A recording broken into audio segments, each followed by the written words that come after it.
very loyal. And I was picked because I was very strong mentally. There's a bunch of us that were picked because we don't crack under pressure. We don't freak under pressure, so to speak.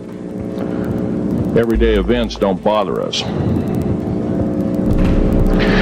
Now, I was involved in something very controversial, almost totally unbelievable to most of you. Some of you are religious people. I think all religions have a time and a place, and they definitely have a place in America.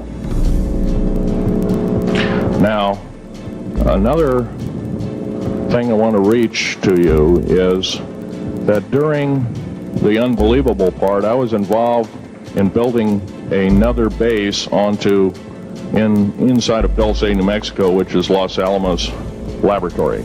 It's a biological laboratory.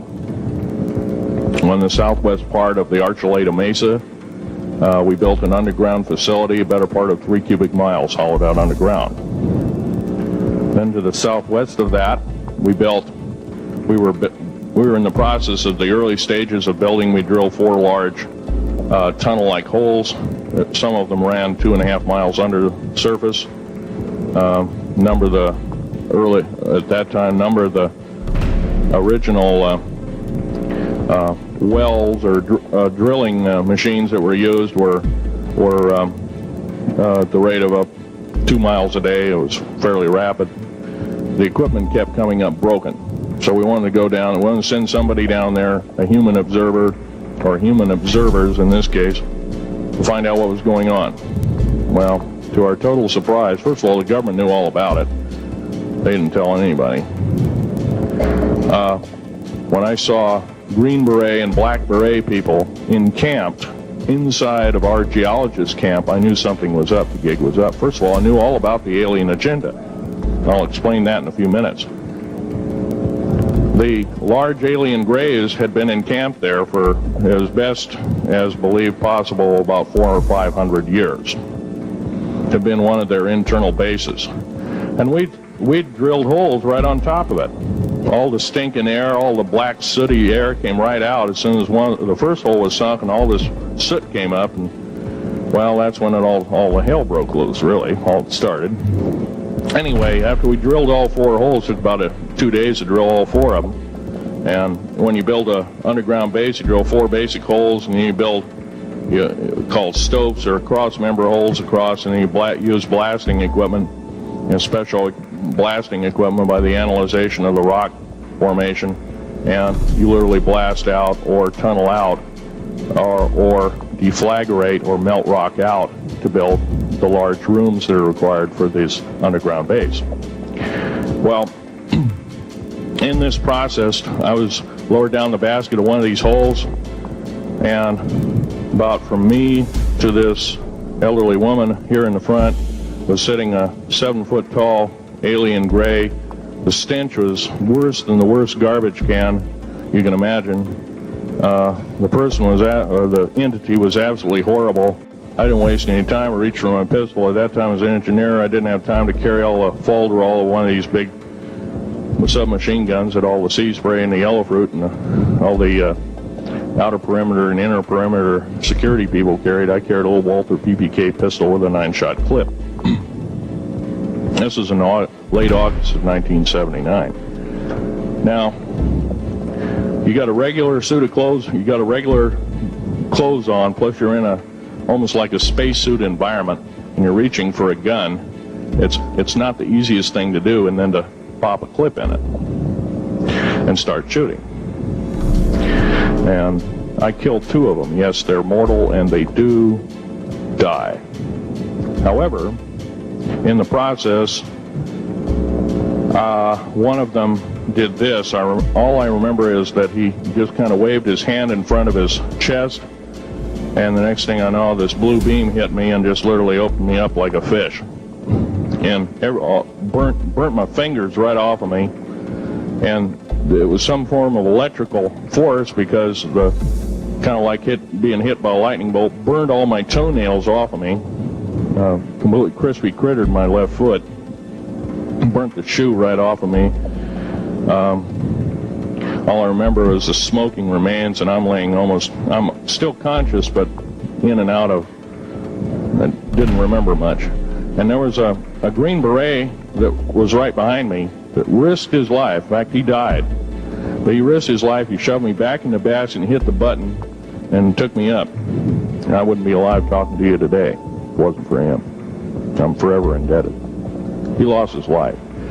66 Secret Service agents, Green Berets, Black Berets, crack troops lost their lives because the government, our United States government, lied, did not tell us anything about the alien threat. There's a war underneath there, and I'm talking dead serious.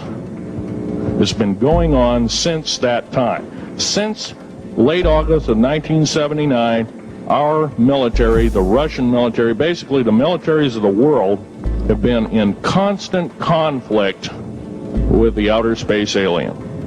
The small gray, the large gray, the reptilians, the whole thing. There are 11 distinct races of aliens.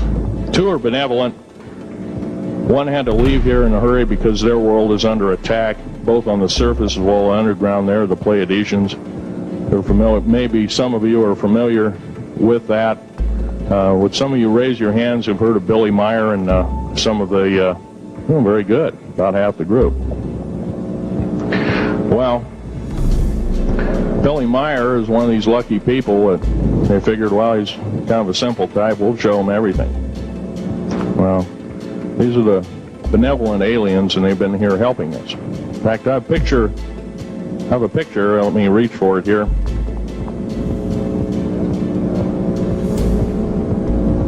I have a picture of one of the aliens been working for the United States Pentagon for the last 58 years. His name is Val Valiant Thor. He's right here. There's my father in the background. This whole place, the ready room of the USS Eldridge, Al Bielek has probably explained, or maybe even shown you this picture. There's a list of some of the notable people in it. They're all the atomic bomb scientists of the day, all the time variant experimentalists of the day, all the top physicists of that particular day. This was in August of 1943. Now this guy has not changed one iota in 58 years.